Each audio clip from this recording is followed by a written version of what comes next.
Episode 89.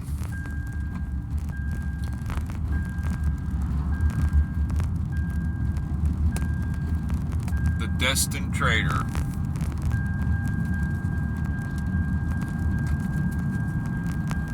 Oh, better put my seatbelt on. Got that beeper going. My bad, homies.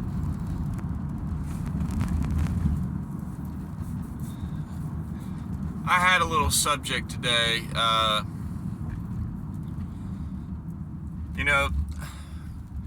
I've been making these videos for a little while. They've been pretty private, so to speak. Mostly just thoughts on trading as a whole and, kind of like a personal journal and a psychological thoughts I have, perceptions, my mindset, time and how it is.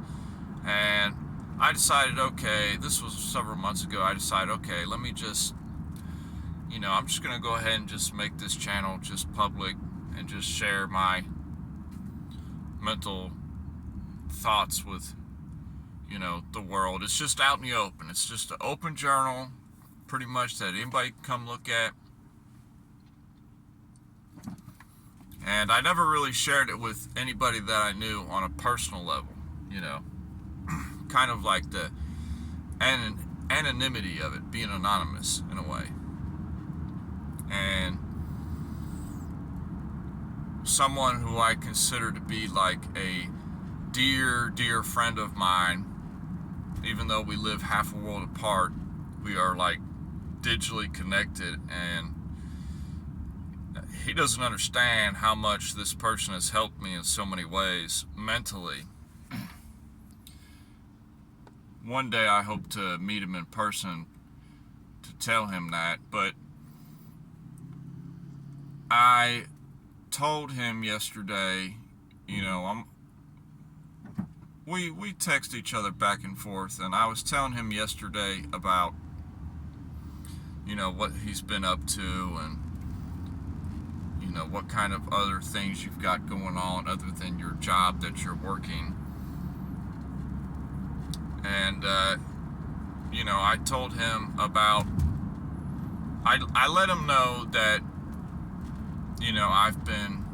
I have a channel. He's a trader too, and I let him know that I have a channel and that I've been having daily, not daily, but I've been uploading videos of me talking about my trading journey and things like that. And it felt strange that I let him know that, in a way. It felt good because I finally, it's kind of like, I let him know the truth of everything. Like, I let him know everything about me, and I think that letting him know that is going to just solidify,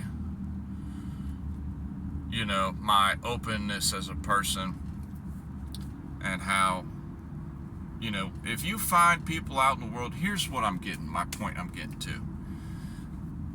I love this guy as a brother. I consider him a brother.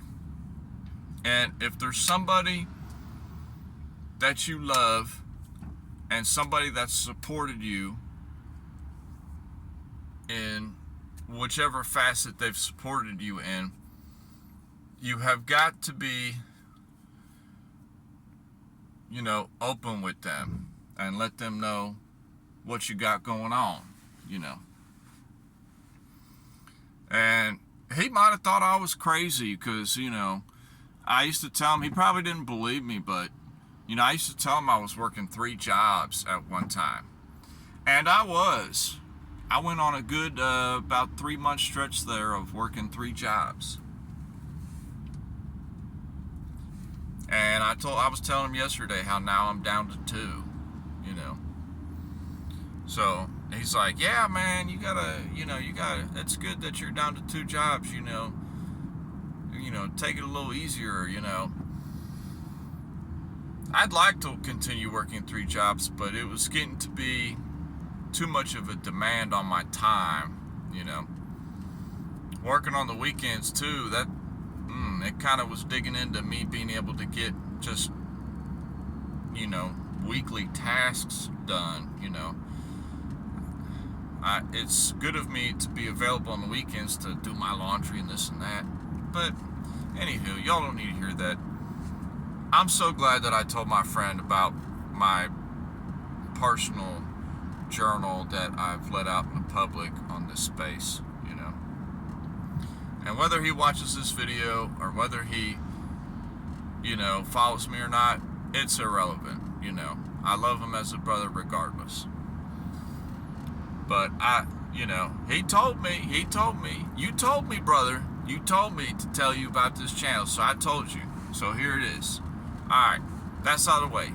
Thank you, my friend, for being a brother, a savior, and a good man. You know who you are. So now that I've got that out of the way,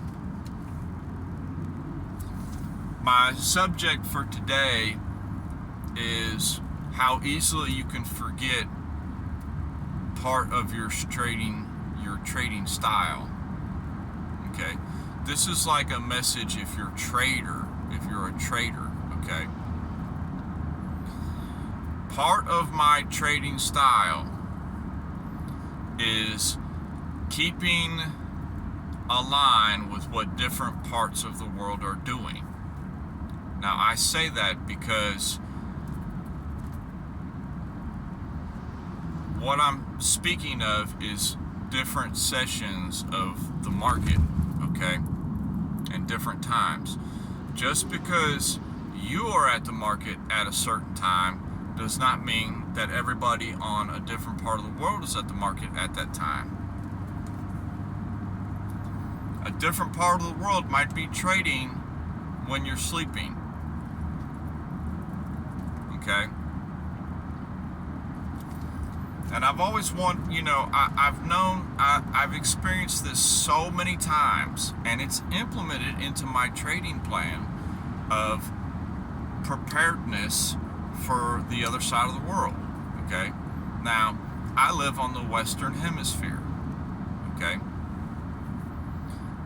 So what that means is that on the Eastern Hemisphere, usually when I'm asleep at night, the Hong Kong session is in full swing. Now, I wake up pretty early, so I wake up generally when Euro session is about halfway through. But for the majority of the Hong Kong session and the first half of the Euro session, I'm generally asleep. And I've noticed, over the past few years how always a position that I have or a position I might have for a swing trade, it tends to get either A, stopped out, or B, made a move while I'm asleep, and that happens a lot.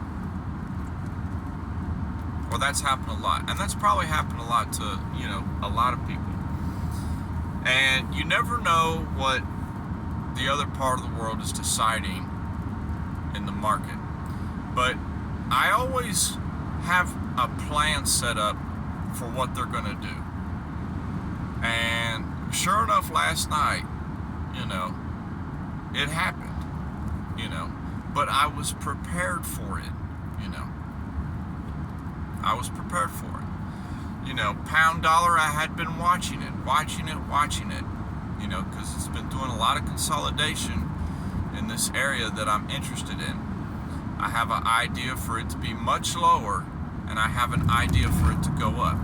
So I got an idea for both. I've been looking at it. And I had some thoughts set up. I thought about placing some limit orders. I did not, because there's no point in me placing limit orders on something that I'm just watching for the moment, And it's so funny to see that when I wake up and I had, checked it out before I had gone to work at my morning job, I had seen, okay, look at this disgusting deed, It had just made a very fast move down, taking a bunch of money, and then quickly, Hong Kong, the second half of their session, had jumped it up, had jumped, it was like 1.200 something, and it had jumped it up to 1.245. It was like 1.2400, and it jumped it up to 1.2025, So it had made a nice quick move down and then jump up. Now, am I kicking myself saying, oh, that would have been a nice little, level to get in, or that would have been a good trade to get in? No. Who cares? I'm asleep. Who gives a dang? Who cares what happens to the market when you're not at the market? Stop worrying about it. You can't control it. You don't know what any session is planning. You don't know if they're planning to take the previous session's money, or you don't know if they're planning to set up the next session to take money. You don't know. All you can do is just come to the chart, come up with your analysis, and trade what you see. If there's no trade to be had, there's no trade to be had. Right now, for me personally, on one of my favorite pairs, pound dollar, there's no trade to be had. Now, if New York today could maybe, drop it down a little bit, test some areas I'm looking at, great. If they decided to continue with the second half of Hong Kong and rip it up higher, even better. That proves to me that they've showed their intention. They're going to move out of this consolidation area and go capture some money to the upside, so to speak. So it'll be interesting to watch. Dollar yen, it's doing that thing that it loves to do. It's setting people up. I'm telling you, it's setting you up. I'm not touching the thing right now. I don't care. We've done good on dollar yen several times. Several times this year we've done good on dollar yen. I don't care what it's doing today, because today it's just, I just say that because right now as I'm making this video during the New York session, it's just hanging out on the 154.5, 154.6 area. It's just hanging out. And it's been hanging out in this area for a couple days now. A little wick down, come right back up. Why is it sitting here? What is that mentally telling you on something? Why is your trade just sitting there? Why is an idea you have just sitting there and not going up? Everybody wants whatever you're trading to hurry up and move. It's not going to do that. You never know when it's going to do that.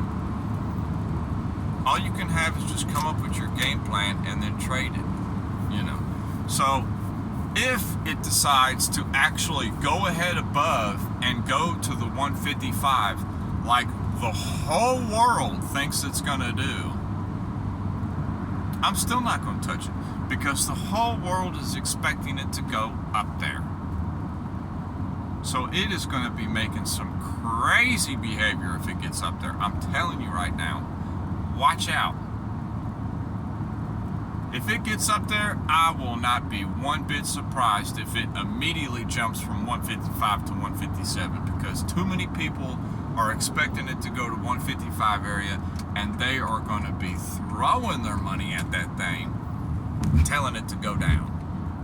Too many people.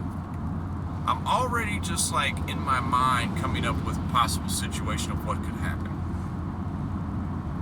This is how trading can be sometimes. And this is how I myself have found some of my best trades have not been necessarily from just staring at the chart and coming up with an analytical situation. Yes, I do analysis on every trade I take. Yes, I have key areas I'm looking at, but I'm also looking into what is the space talking about. And that's where it can be dangerous. That's where it's been dangerous and rewarding to me as a trader, because I'm such a contrarian. I'm so opposite of the masses. But that can be dangerous in the fact that a lot of times I tend to go against the trend. The more the world gets, bullish on anything, the more I'm getting bearish on it. The more the world is getting bearish on something, the more I'm getting bullish on it, But a key thing has always been, I've never been one to have the deep pockets to be able to reward myself as a contrarian, because this is a lesson. I've learned this early on, and I've talked about this in other episodes. I've talked about my personal trading journey. One thing I've learned in 4 years is that becoming a reversal / contrarian trader is something that you must be willing to take on. Yes, the reward is much greater, but you must be willing to take on more risk for that. And it can be a very murky water. And I know that goes against everything we're taught as traders as far as the trend is your friend. Well, the trend is your friend until your friend stabs you in the back and takes you and everybody else's money. Being able to identify when the trend is no longer your friend is the key to making life-changing money. And that is kind of a lot of what my analysis is. It's identifying when the market has shown its hand and said, okay, guess what, guys? It's over now. We about to go to the other direction and take all these people money. Because why? They haven't closed their positions. They're still open. Why are they still open? I'll tell you why. Because of greed. Greed and conviction. I think conviction more than greed, because I've been guilty of this too in the past. Is you have something open and you're just convinced that it's going to go to this area, and you're already in the money, and you don't worry about it because you say, okay, it's going good, it's going to go down here, I'm doing fine, just leave it open, it'll go there. And then next thing you know, a couple days go by and bam, it's right back where you started, or you're in the negative. And it's like, wow, you're kicking yourself. Why didn't I close that? You didn't close that, bruh, because you were so convinced that it was going to go to that area, which was your quote-unquote take profit area. Come on, man. It's not always going to do that. You didn't manage your trade as it was in play.